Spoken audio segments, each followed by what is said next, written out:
The International Monetary Fund should stop advising the government of Nigeria on taxation and stop giving it loans. We have written articles and made videos countless times concerning the issue of the International Monetary Fund, IMF, giving loans to the government of Nigeria whenever it requests them. It has also been alleged that the IMF is advising the government of Nigeria to impose more taxes on fuel and telecommunications services, which is surprising to hear. Nigerians are already passing through economic hardship as a result of leadership failure, which is a fact. All the loans collected from the IMF by the government of Nigeria have not been properly utilized, and each time the government asks for a new loan, the IMF does not hesitate to provide it.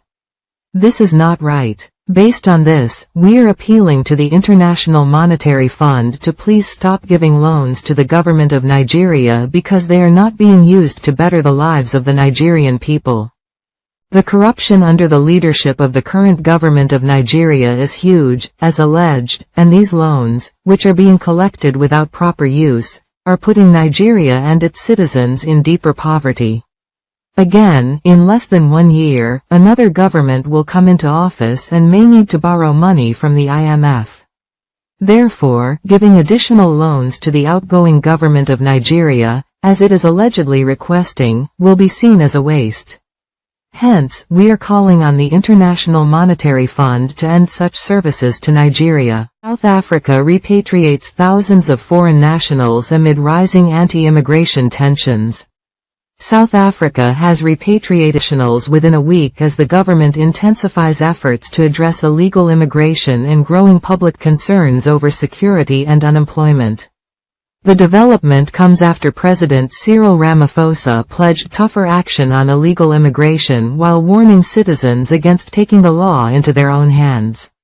South Africa, one of Africa's largest economies, has long attracted migrants from across the continent in search of employment and better opportunities.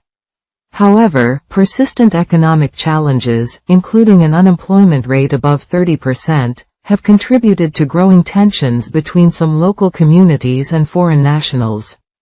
In recent weeks, anti-immigration protests and violence have been reported in several parts of the country. Businesses were attacked, foreigners were targeted, and thousands of migrants sought assistance from their home governments to return voluntarily. Officials said most of those repatriated were living in South Africa without the required legal documentation. Citizens from countries including Malawi, Nigeria, Ghana, Zimbabwe and Mozambique have been affected by the ongoing situation. One of the largest groups involved consists of Malawian nationals, thousands of whom were reportedly sheltering in temporary locations after fleeing areas affected by unrest. Authorities from both South Africa and Malawi have coordinated transportation arrangements to assist those wishing to return home. The situation has raised concerns across Africa about migration, unemployment and social stability. While many South Africans argue that illegal immigration places additional pressure on jobs and public services, critics warn that targeting foreigners could deepen divisions and undermine regional cooperation. President Ramaphosa has acknowledged public concerns about illegal immigration but has emphasized that law enforcement agencies, rather than vigilante groups, should be responsible for addressing the issue. With more than 3 million foreign nationals living in South Africa, the developments highlight the complex challenges facing the country as it attempts to balance immigration control, economic pressures and social stability. Nigerians protest rising hardship and insecurity on Democracy Day. Hundreds of Nigerians gathered in Lagos and other parts of the country on Democracy Day to protest worsening economic hardship, unemployment and insecurity. The demonstrators used the annual celebration of Nigeria's democratic journey to express frustration over the current state of the country. Carrying placards and chanting slogans, protesters called on the government to take urgent steps to address the rising cost of living and growing security challenges affecting many communities. Democracy Day is observed every June 12 in honor of the 1993 presidential election, widely regarded as one of the freest and fairest elections in Nigeria's history. The day also serves as a reminder of the struggle that eventually led to the return of civilian rule after years of military government. However, many Nigerians believe that despite more than 2 decades of uninterrupted democracy, the expected benefits have not reached a large section of the population. Rising food prices, unemployment, inflation and persistent insecurity continue to place enormous pressure on millions of households across the country. In his Democracy Day address, President Bola Tinubu called for national unity and urged Nigerians to maintain confidence in democratic institutions despite the challenges facing the nation. The protests also highlighted concerns over insecurity, including the activities of terrorist groups, armed bandits and kidnappers who continue to operate in several parts of the country. Many citizens believe that restoring security and improving economic conditions should remain the government's top priorities. The demonstrations reflect the growing frustration among many Nigerians who are demanding practical solutions to the country's economic and security problems.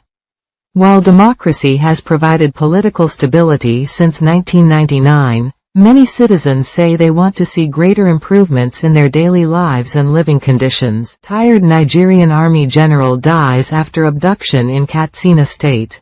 A retired Nigerian Army General, Rob Abubakar, has died after being abducted by armed men in northwestern Nigeria, according to military authorities. Abubakar, who previously served as the Nigerian Army's spokesperson, was kidnapped alongside his wife while traveling through Katsina State in late May. Reports indicate that the couple and their driver were attacked and taken away by gunmen while on their way to attend a wedding ceremony. The incident has once again drawn attention to the persistent security challenges facing parts of northern Nigeria, where armed criminal groups frequently carry out kidnappings, attacks on rural communities, and other violent crimes. Days before confirmation of his death, a video circulating on social media appeared to show the retired officer in captivity. He was seen alongside his wife and other hostages, with what appeared to be an injury to one of his legs. The Nigerian military said it had remained silent about the abduction while rescue efforts were underway, hoping to secure the safe release of all those held captive.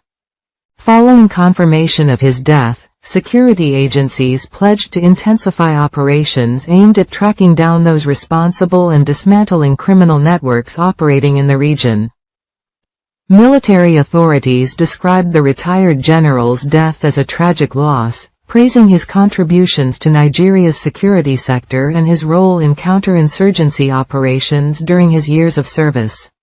The incident highlights the ongoing insecurity affecting several states in northwestern Nigeria, where kidnappings for ransom continue to pose a major challenge despite repeated security operations by government forces. World leaders welcome U.S.-Iran peace agreement and call for lasting stability. Leaders from across the world have welcomed the announcement of a peace agreement between the United States and Iran, describing it as a significant step towards reducing tensions in the Middle East and restoring stability to global energy markets. The agreement, which was announced by officials from both countries, is expected to bring an end to months of conflict, reopen the strategically important Strait of Hormuz, and establish a framework for further negotiations on outstanding issues, including Iran's nuclear program. The United Nations praised the development, with Secretary-General Antonio Guterres describing the agreement as an important move towards the peaceful resolution of the conflict. The organization also welcomed plans for an immediate ceasefire and the reopening of the critical shipping route through the Strait of Hormuz. Several major European powers, including Britain, France, Germany and Italy, also expressed support for the agreement while emphasizing that Iran must not acquire nuclear weapons. The leaders reaffirmed their readiness to work with international partners to ensure that future commitments are fully implemented. Australian Prime Minister Anthony Albanese welcomed the agreement and reiterated his country's long-standing call for de-escalation in the region. He noted that a prolonged conflict would have continued to increase economic and security pressures both within the Middle East and beyond. French President Emmanuel Macron described the agreement as the result of extensive diplomatic efforts and urged all parties involved to implement its provisions without delay. German Chancellor Friedrich Merz also praised the breakthrough, saying it could contribute to greater economic stability and improve security across the region.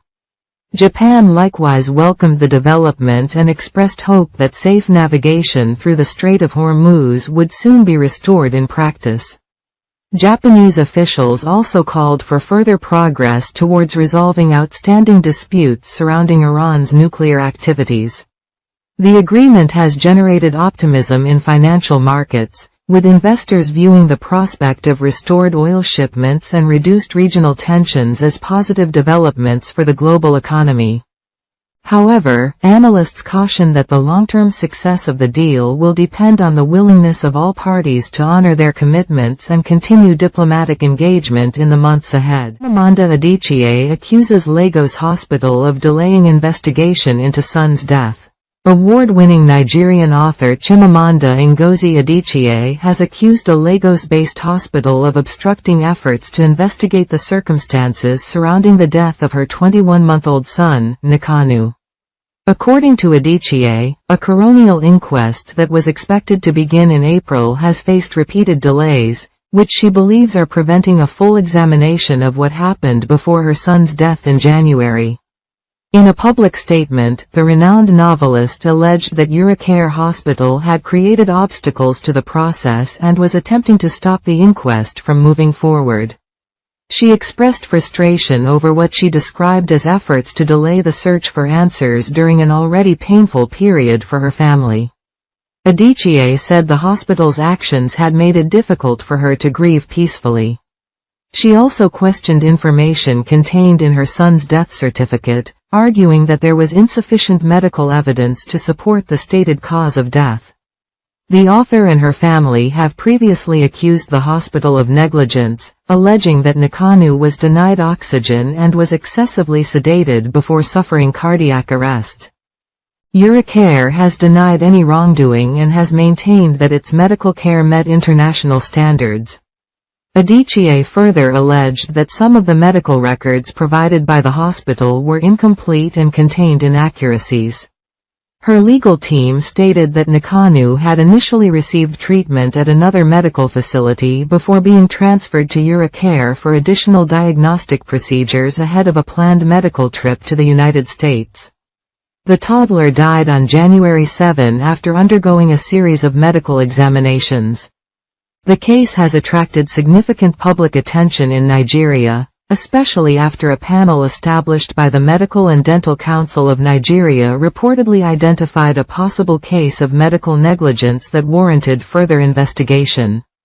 Adichie, internationally known for best-selling works including Half of a Yellow Sun and Americana, has called for transparency and accountability as the legal process continues.